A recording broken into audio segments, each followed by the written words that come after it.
Hello children, welcome to my channel Learn with Pragati. Today we will study class 5 mathematics NCERT 10th and 100th chapter. This is the last part 3. In this we will cover from page number 142. But before that please like, subscribe and share my channel. How big can you get? आप कितना बड़ा, देखो अब ये क्या है, इसमें ये सूमो पहलवान होते हैं। तो देखो आफ्टर ब्रीदिंग आउट, जब आप सांस छोड़ रहे होते हो तो ये चेस्ट का मेजरमेंट लिया जा रहा है। तो जब आप अपनी सांस ब्रीद आउट कर रहे होते हो ना, छोड़ रहे होते हो, तो आपकी जो ये है वो थोड़ी सिकुड़ती है, मतलब अंदर को होती है। तो इस टाइम पे मेजरमेंट है 1.52 मीटर। अब जब सांस ले रहे होते हो तो आप देखना, आप लेके देखिए तो आपका जो मेजरमेंट है वो थोड़ा बढ़ता है। तो ये इस टाइम पे लेते टाइम है 1.82 मीटर। अब डिफरेंस इन साइज़ आपसे बोला है कि इनके साइज़ में डिफरेंस क्या है, तो 1.82 मीटर है डीप ब्रेथ लेते टाइम, और ब्रीदिंग आउट करते टाइम है 1.52 मीटर। तो अभी मीटर में ही है दोनों, तो आप इनको माइनस करेंगे तो 2 में से 2 0 और 8 में से 5 3 और पॉइंट लगा, और 1 में से 1 0, तो ये हो गया 0.30 मीटर का आपका डिफरेंस है। और 0.30 मीटर क्या होता है? 0.30 मीटर होता है देखो 0.30 को जो आप जब डेसिमल में लिखेंगे तो फ्रैक्शन में लिखेंगे, पॉइंट हटाने के लिए आपने लिख दिया ये, तो क्या ये 100 क्या है टोटल? अगर 100 सेंटीमीटर हो तो 30 सेंटीमीटर, तो आप इसको लिख सकते हैं 30 सेंटीमीटर भी। ओके, अब आप ये अपने साथ भी करके देखिए और डिफरेंस देखिए breathe in and breathe out का। नेक्स्ट है you have to grow 45 centimetre more to reach 2 metre height. तुमको 45 सेंटीमीटर और बढ़ना पड़ेगा अगर तुम्हें 2 मीटर हाइट चाहिए। ये इसकी हाइट मेजर कर रही है इस बॉय की। तो देखो 2 मीटर हाइट्स लेने के लिए 45 सेंटीमीटर और बढ़ना पड़ेगा। तो वो 2 मीटर से अभी कितना कम है? 45 सेंटीमीटर कम है। तो what is Dinesh height in metre? तो अभी दिनेश की हाइट मीटर में क्या है? तो 2 मीटर में से 45 सेंटीमीटर पहले तो माइनस करो। तो पहले तो देखो मीटर में से क्या सेंटीमीटर ऐसे डायरेक्ट माइनस हो सकता है? 2 मीटर में से अगर मुझे 45 सेंटीमीटर माइनस करना है तो क्या मैं ऐसे कर पाऊँगी? ऐसे तो नहीं कर पाऊँगी। पहले तो मैं क्या करती हूँ, 2 मीटर को मैं सेंटीमीटर में कन्वर्ट कर लेती हूँ। तो 2 मीटर को सेंटीमीटर में मैं कन्वर्ट किया तो हो गया 200 सेंटीमीटर। अब इसमें से 45 सेंटीमीटर मैं इजीली माइनस करती हूँ। तो 200 में से जब 45 माइनस करूँगी तो आ जाएगा मेरे पास 155 सेंटीमीटर। अब आपसे बोला है कि उसकी मीटर में हाइट कितनी थी, तो मीटर में हाइट 155 सेंटीमीटर तो थी सेंटीमीटर में। तो 1 मीटर में कन्वर्ट करने के लिए क्या करेंगे हम? डिवाइड बाई 100 कर लेंगे। तो जब हम डिवाइड बाई 100 करेंगे 155 को, तो आपको पता है कि हम जब 100 से डिवाइड करते हैं तो हमें ऐसे करके डिवाइड करने की ज़रूरत ही नहीं है, हम डायरेक्ट लिख सकते हैं। देखो 2 0 है ना नीचे, तो आप क्या करना है, आपको पॉइंट, मतलब जो पॉइंट लगाया आपने उसके बाद 2 डिजिट लिखनी है।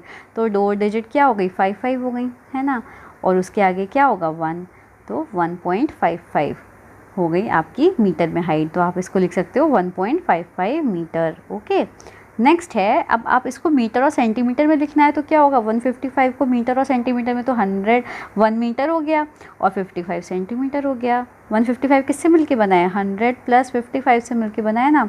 और 100 सेंटीमीटर क्या होता है? 1 मीटर हो गया, और 55 सेंटीमीटर को आप अलग से भी लिख सकते हो, ठीक है, 55 सेंटीमीटर। इसी को आप 1.55 भी लिख सकते हो, 1.55 मीटर, अगर आपको ऐसे डायरेक्ट लिखना है तो। This time money from different countries. Have you seen any notes or coins used in any other country? आपने कभी दूसरे कंट्रीज़ के नोट्स या कॉइन्स देखे हैं? Shivam bank has a chart to show us how many Indian rupees we get from when we change the money from different countries. मतलब अगर हम अपनी कंट्री के मनी को दूसरे किसी कंट्री के मनी से चेंज करेंगे तो हमें कितने रुपए मिलेंगे? जैसे कि कोरियन, उनकी एक कंट्री है कोरिया, ठीक है, उसकी मनी को कहते हैं, उसकी जो करेंसी होती है, जैसे इंडिया की जो करेंसी है उसको हम कहते हैं इंडियन रुपीज़, है ना, इंडियन रुपीज़ कहते हैं उसको। हम सिंबल होता उसको ऐसे डिनोट करते हैं, मनी की करेंसी को ऐसे लिखते हैं, ठीक है, INR, इंडियन रुपीज़। अब क्या है, कोरिया की करेंसी को कहते हैं वॉन। अब इसका अगर हम इसको इंडियन रुपीज़ में करें तो 0.04 के बराबर है, मतलब उनका एक कॉइन हमारे एक कॉइन के इतने बराबर है, ठीक है। अब श्रीलंका का एक कॉइन हमारे 0.37 कॉइन्स के बराबर है। ऐसी अलग अलग हैं। अब देखिए यहाँ पे जो है ये हांगकांग, साउथ अफ्रीका, चाइना, इन हमारे यहाँ का, इनके यहाँ का एक कॉइन हमारे यहाँ के, इनके यहाँ का जो एक कॉइन होगा, जो भी एक डॉलर है या एक, वो हमारे यहाँ के 5 रुपीज़ के बराबर है। इनका $1 हमारे 5 रुपीज़ के बराबर है। अब इंग्लैंड है, जैसे इनका एक पाउंड हमारे यहाँ के 77 रुपीज़ के बराबर है। जर्मनी का 1 यूरो हमारे यहाँ के 58.30 रुपीज़ के बराबर है। ये जो रेट्स दिए हैं ना, ये अभी के नहीं है, ये 2008 के हैं, 15 फरवरी 2008 का डेटा है ये। अब आपसे क्वेश्चन पूछा है, the money of which country will cost the most in Indian rupees, मतलब ऐसी कौन सी कंट्री का रुपी सबसे ज़्यादा, उनकी एक करेंसी हमारे सबसे ज़्यादा रुपये के बराबर है, मतलब कि किस कंट्री की करेंसी है, मतलब उनका कौन सा, जैसे हमारे यहाँ रुपीज़ होते हैं ना, उनकी कौन सी करेंसी है जो कि हमारे कितने सारे सबसे ज़्यादा रुपीज़ लगते होंगे उनकी एक करेंसी के बराबर आने के लिए। तो इस टेबल में जैसे गिवन है, टेबल की अगर बात करी जाए तो 1 पाउंड जो है वो उनका तो सिर्फ एक ही पाउंड है, बट हमारे कितने रुपीज़ के बराबर है, 77.76 रुपीज़ के बराबर है। उनका एक पाउंड हमारे 77.76 रुपीज़ के बराबर होता है। क्वेश्चन है second, Mithun's uncle in America had sent him $10। Mithun के एक अंकल हैं जो अमेरिका में काम करते हैं, उन्होंने वहाँ पे से उसको $10 भेजे हैं। Mithun used 350 rupees for a school trip. Mithun ने उसमें से $10 इसको जो है ना USA डॉलर्स को हम USD भी लिख देते हैं, तो US इसमें से इतने रुपीज़ भेजे थे, उसमें से उस मिथुन ने 350 रुपीज़, अब देखो ये 350 रुपीज़ इंडियन में दिए हुए हैं तो हम इसे 350 रुपीज़ लिखेंगे, और ये $10 थे तो हमने इसके आगे $10 लिखी है। अब how much money was left with him, तो उसके पास कितने रुपीज़ बचे, तो पहले टेबल में देखो कि 1 USD कितने रुपीज़ इंडियन रुपीज़ के बराबर है। तो देखो ज़रा इसे ध्यान से, 1 USA डॉलर मतलब एक जो USA का एक जो डॉलर है वो 39.70 रुपीज़ के बराबर है।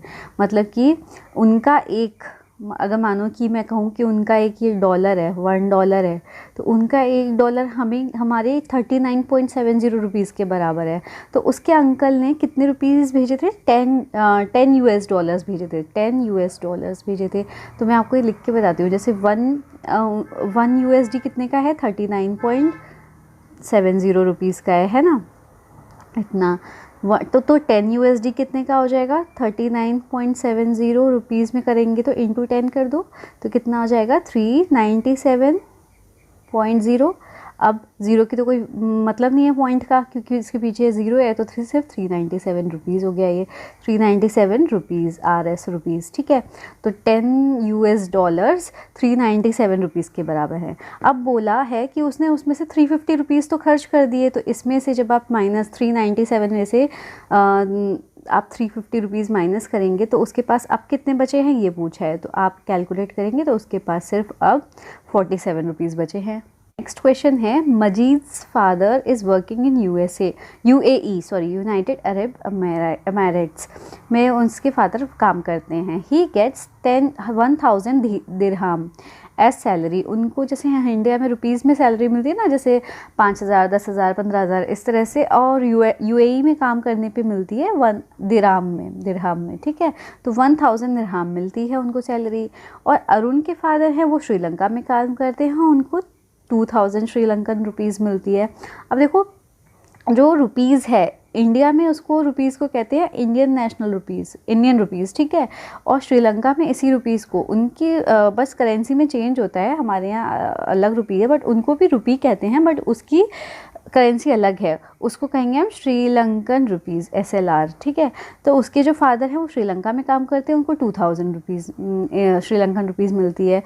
Who gets more Indian rupee as salary. अब बताओ कि किसको ज़्यादा इंडियन रुपीज़ में सैलरी मिलती होगी, तो 1000 दिरहम मिलती है मस्जिद के फादर को, D से मैं डिनोट कर देती हूँ दिरहम, और 2000 श्रीलंकन रुपीज़ मिलती है ये अरुण के फादर को। तो पूछा है कि किसको इंडियन रुपीज़ में ज़्यादा सैलरी मिलती होगी, तो हम पहले टेबल देखते हैं इंडियन रुपीज़ में कन्वर्ट करने के लिए।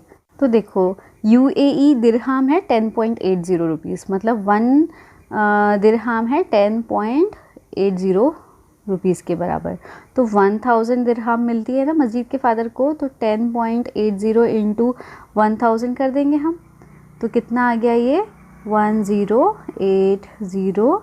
अब देखो इसको हम मल्टीप्लाई कैसे करेंगे, जो पूरा है अब सिर्फ 1000 से मल्टीप्लाई करना है, तो इसके आगे 1000 लगा दो, बट अब दो नंबर्स के बाद डेसिमल है तो 2 नंबर के बाद डेसिमल लगा दो, राइट से, तो कितने रुपीज़ हो गए 10,800 रुपीज़, क्योंकि इसके बाद पॉइंट के बाद ज़ीरो लगाने का कोई मतलब नहीं है। ठीक है, अब देखो 10,800 हो गई दिरहम, ये हो गए मजीद के फादर की सैलरी। ठीक है, मतलब आपको 1000 दिरहम किसके बराबर है, अगर आपको कहें कि मैं 1000 दिरहम दे रही हूँ आपको, तो वो किसके बराबर है 10,800 रुपीज़ के बराबर है। अब मैं दूसरे कलर से लिखती हूँ अरुण के फादर की सैलरी। अरुण के फादर काम करते हैं श्रीलंका में, और वहाँ पे श्रीलंका में 0.37 रुपीज़ के बराबर है। 1 SLR किसके बराबर है 0.37 रुपीज़ के बराबर, मतलब कि 1 रुपये से भी कम है। वहाँ के 1 रुपये की वैल्यू यहाँ के 1 रुपये से भी कम है उसकी वैल्यू। तो फिर 2000 उनको सैलरी मिलती है, तो 2000 इंटू 0.37 कर देंगे, है ना। तो 2000 को इससे जब मल्टीप्लाई करेंगे आप, तो ये कितना हो गया, आप मल्टीप्लाई करके देखिए। 37 को तो पहले 2 से मल्टीप्लाई कर दीजिए, क्या करिए सीधे सीधे 37 को 2 से मल्टीप्लाई कर दीजिए। ठीक है, तो आया 74 आया। अब जितने ज़ीरो हैं वो लगा दीजिए, 3 ज़ीरो है तो 3 ज़ीरो लगा दिए। अब पॉइंट किसके बाद था, 2 नंबर के बाद पहले पॉइंट था ना, तो यहाँ से पीछे से दो नंबर के पहले पॉइंट लगा दीजिए। तो उनको मिलती है 740 रुपीज़ सैलरी। कितनी मिलती है 740 रुपीज़ सैलरी मिलती है। आप इसका सोल्यूशन यहाँ वीडियो पॉज करके भी देख सकते हैं। Next question is Leena's aunty brought a present for her from China, it cost 30 yuan. Leena की आंटी है, उन्होंने कि लीना के लिए गिफ्ट लेके आई जो कि 30 युआन का कॉस्ट है, 30 युआन। ठीक है, चाइना की करेंसी है 30 yuan. Find what it cost in Indian rupees. तो वो इंडियन रुपीज़ में कितने बराबर होगा ये जो गिफ्ट है। तो टेबल में देखिए, ये टेबल है। अब जैसे चाइना की करेंसी है 1 युआन किसके बराबर है, 1 युआन अगर मैं लिखूं तो ये बराबर है 5.50 रुपीज़ के बराबर, मतलब उनका 1 युआन हमारे 5.5 रुपये के बराबर है। तो वो आंटी जो गिफ्ट लाई वो 30 युआन का था, तो 5.50 को इंटू 30 कर दीजिए, तो इसकी वैल्यू पता चल जाएगी। तो देखो इसको ना मल्टीप्लाई करने अगर आपको ऐसे आता होगा तो सिंपल क्या करिए 55 लिखिए और 33 से इसको मल्टीप्लाई कर दीजिए। ठीक है, मैं आपको 2 तरीके बताती हूँ यहाँ पे, आप देखिए ध्यान से कैसे। 5.50 इंटू 30 करना है आपको। ओके, तो इसके 2 तरीके जो हैं वो ये है। पहले तो क्या करिए, अभी पॉइंट और ज़ीरो सब छोड़ दीजिए, लास्ट वाले ज़ीरो, बीच के नहीं, सिर्फ तो 55 लिखा और 3 लिखा। इसको जब मल्टीप्लाई करेंगे 5 3 से 15, 1 कैरी, 5 3 15 16, तो ये हो गया 165। ओके, और 2 ज़ीरो थे तो 2 ज़ीरो भी बढ़ा दीजिए। ओके, अब ये जो था 5.50, इसमें पॉइंट के बाद कितने डिजिट थे, 2 डिजिट थे, तो यानी कि यहाँ से राइट से हम 2 डिजिट के बाद पॉइंट लगा देंगे। यहाँ पे 2 डिजिट के बाद हमने पॉइंट लगा दिया, तो ये कितना आ गया 165 रुपीज़। तो एक तो तरीका ये है।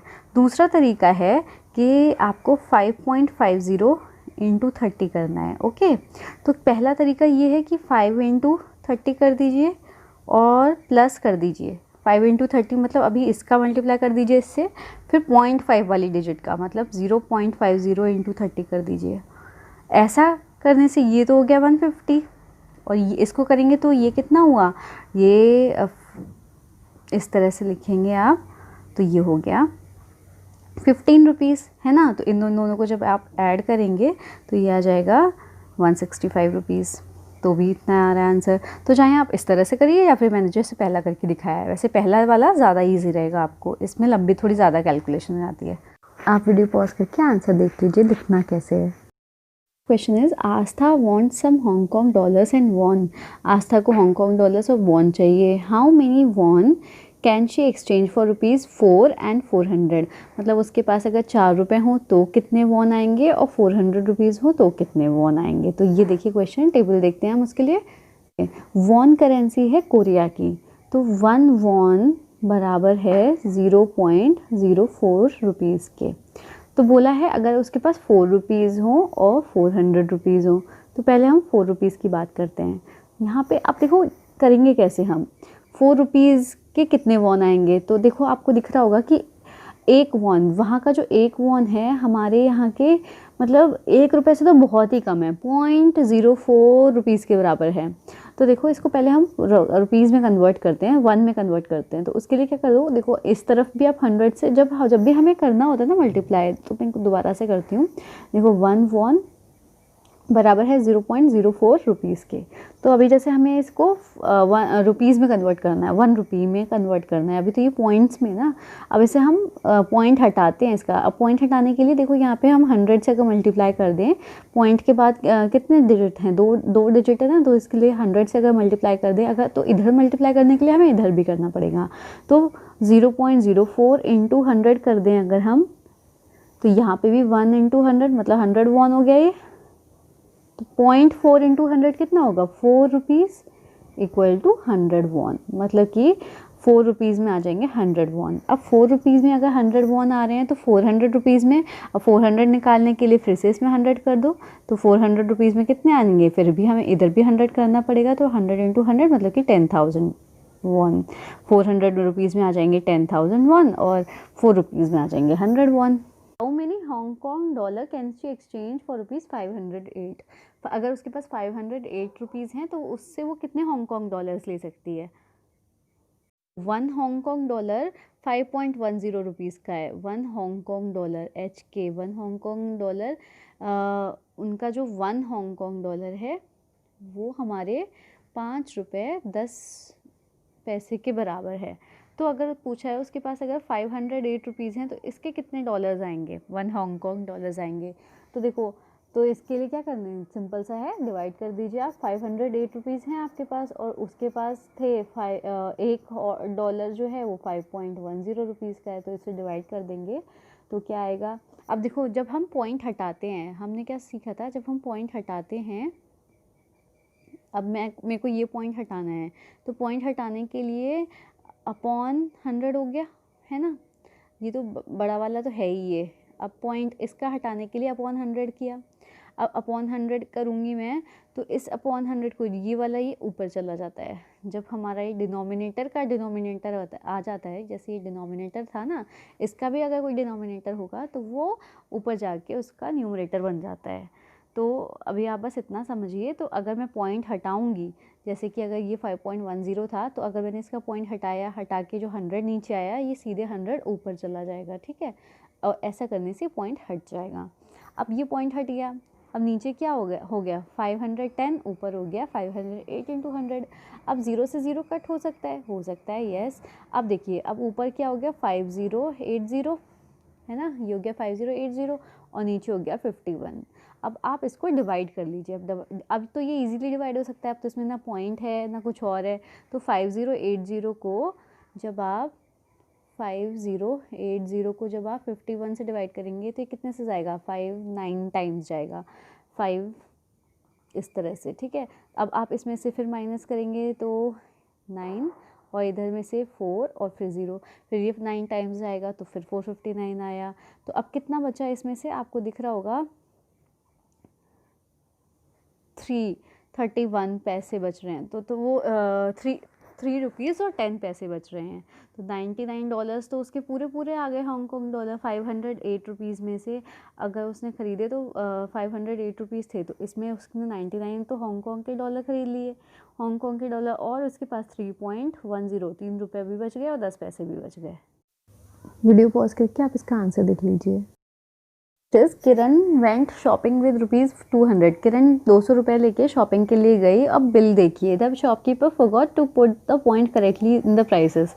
शॉपकीपर ने जो प्राइसेस लिखे हैं कि एक सोप की क्वांटिटी इतनी है, तो 1250 रुपये का तो एक सोप होगा नहीं, उसमें ना वो पॉइंट लगाना भूल गया, डेसिमल ना। अब आपको पॉइंट लगाना है और टोटल अमाउंट करना है बिल का।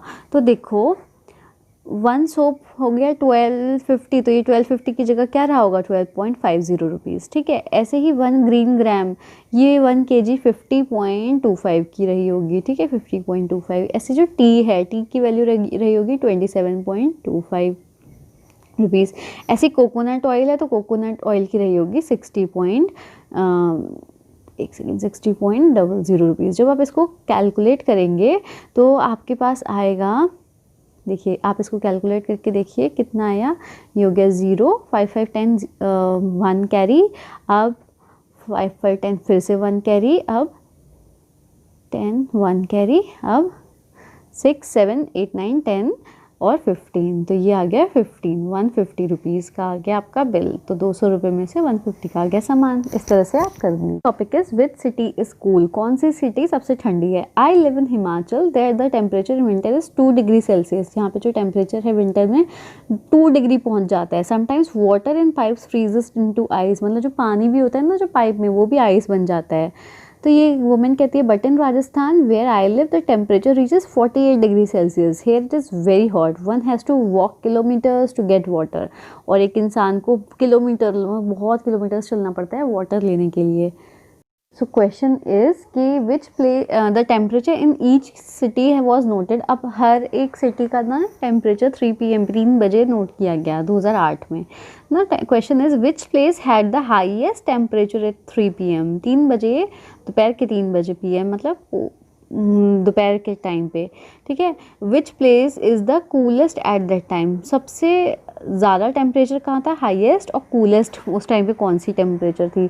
तो सबके टेम्परेचर आप देखिए, तो जब आप सबका देखेंगे, जैसे कि श्रीनगर का 8.1 है, जयपुर का 23 है, भोपाल इतना इतना इतना सबका इतना है, तो आपको दिख रहा होगा। तो हाईएस्ट जो टेम्परेचर हो गया मुंबई का, टेम्परेचर है 35.1 डिग्री सेल्सियस। ओके, अब कूलेस्ट टेम्परेचर कितना है आपको दिख रहा होगा। सबसे कम टेम्परेचर कहाँ का है, सबसे कम टेम्परेचर है श्रीनगर का, तो ये हो गया 8.1 डिग्री सेल्सियस।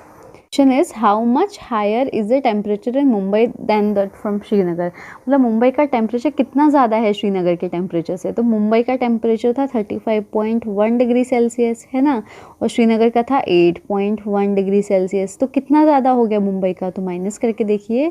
डिग्री सेल्सियस तो ऐसे लिखा जाएगा, 1 में से 1 गया 0, और इसमें से आप 35 में से 8 माइनस करेंगे तो आ जाएगा 27। तो 27 डिग्री सेल्सियस ज़्यादा था मुंबई का टेम्परेचर श्रीनगर के टेम्परेचर से।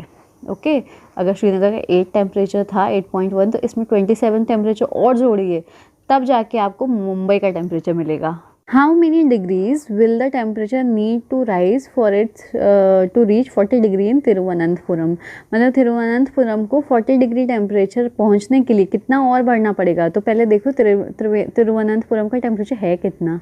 देखिए तिरुवनंतपुरम का टेम्परेचर अभी है 33.5 डिग्री सेल्सियस, और हम चाहते हैं, मतलब उसमें बुक में चाहते हैं कि उसका टेम्परेचर हो जाए 40 डिग्री सेल्सियस, ठीक है, 40.0 भी लिख सकते हैं उसे, 40 डिग्री सेल्सियस हो जाए। तो इसको इतना पहुंचने के लिए कितना और बढ़ना पड़ेगा, तो आप माइनस करिए 10, यहाँ पे आपको कैरी लेना पड़ेगा। ओके, अब यहाँ पे 9 बचेगा, 9 में से 6, ओके, 6.5 डिग्री सेल्सियस। तिरुवनंतपुरम के टेम्परेचर को अगर और बढ़ाया जाए तो वो 40 डिग्री सेल्सियस में बदल जाएगा। देखिए ये जो बेसिकली ये जो बुक है ना, ये जो चैप्टर है इसमें दिया हुआ है, ये सिर्फ आपको इसलिए दिया हुआ है कि आप डिग्रीज़ को, सॉरी डेसिमल्स को प्लस कैसे करना है, माइनस कैसे करना है, कन्वर्ट कैसे करना है, आप वो समझें। इसीलिए ये चैप्टर को आपको स्टोरी रूप में दिया गया है। How much is the temperature of Kolkata from that of Chennai, कितना कम है कोलकाता का टेम्परेचर चेन्नई के टेम्परेचर से। तो देखिए चेन्नई का टेम्परेचर कितना ज़्यादा, कोलकाता का टेम्परेचर कितना कम है चेन्नई के टेम्परेचर से। तो चेन्नई का ज़्यादा होगा ना, तो चेन्नई का है 29.9 डिग्री सेल्सियस और कोलकाता का है 26.6 डिग्री सेल्सियस। तो कितना कम है कोलकाता का, कम पूछा गया है। तो आपको पता है कम जब बताना होता है तो आपको माइनस करना है। तो 9 में से 6 किया, 3 पॉइंट लगाया, 9 में से 6 किया 3, तो 3.3 डिग्री सेल्सियस कोलकाता का टेम्परेचर कम है चेन्नई के टेम्परेचर से। The temperature in these cities were also noted 3 AM। अब 3 AM पे भी उनका उन सेम डे पे दोपहर में 3 बजे लिया गया टेम्परेचर और रात में 3 बजे 3 AM, ठीक है। Look at the table and answer the question which place had the lowest temperature at 3 AM। तो लोएस्ट टेम्परेचर कहाँ पे था 3 AM पे, तो जैसे आपको दिख रहा है इनमें लोएस्ट टेम्परेचर कौन सा है, ये है। तो 1.3 डिग्री सेल्सियस है श्रीनगर का टेम्परेचर, जो कि सबसे लोएस्ट है। Imagine yourself to be there and describe how it would feel. आप वहाँ पे इमेजिन करिए कि आप वहाँ पे और कैसा आपको लग रहा होगा। तो उसमें जैसे बताया कि पाइप में जो पानी होता है वो जम जाता है और आपको बहुत ठंड लगती है, ऐसा होगा, ठीक है। अब नेक्स्ट है what is the difference between the temperature at 3 PM and 3 AM इन चेन्नई इन भोपाल। भोपाल का भी बताइए और चेन्नई का भी बताइए कि 3 PM और जो 3 AM इनका जो टाइम है इनमें डिफरेंस क्या होगा। जैसे कि तो पहले हम चेन्नई का देख लेते हैं। चेन्नई का 3 AM पे मतलब रात के 3 बजे तो टेम्परेचर है 21.1 डिग्री सेल्सियस, रात में है चेन्नई में दिन में 29.9 डिग्री सेल्सियस, 29.9, और दिन में था 21.1 डिग्री सेल्सियस। तो डिफरेंस बताइए कितना है, तो 9 में से 1 गया 8 और 9 में से 1 गया 8 और 2 में से 2 0, तो 8.8 डिग्री सेल्सियस का डिफरेंस है चेन्नई में दिन में और रात के टेम्परेचर में। ऐसे ही भोपाल का बताइए, तो भोपाल का दिन में तो है 25.9 डिग्री सेल्सियस और रात के टाइम पे कितना है, ये रात के टाइम पे भोपाल का है 9.8, तो दिन में था 25.9 डिग्री सेल्सियस और रात में है 9.8 डिग्री सेल्सियस। तो इन दोनों का डिफरेंस बताइए, 9 में से 8 गया 1 और इसमें से जब जाएगा तो कितना बचेगा 6 और 1, 16.1 डिग्री सेल्सियस का डिफरेंस है भोपाल के टेम्परेचर में दिन में और रात में। आप यहाँ वीडियो पॉज करके सारे आंसर्स देख सकते हैं, मैंने यहाँ अलग से भी मेंशन करे हुए हैं। Thank you for watching the video. If you like it, then please like, subscribe and share my channel.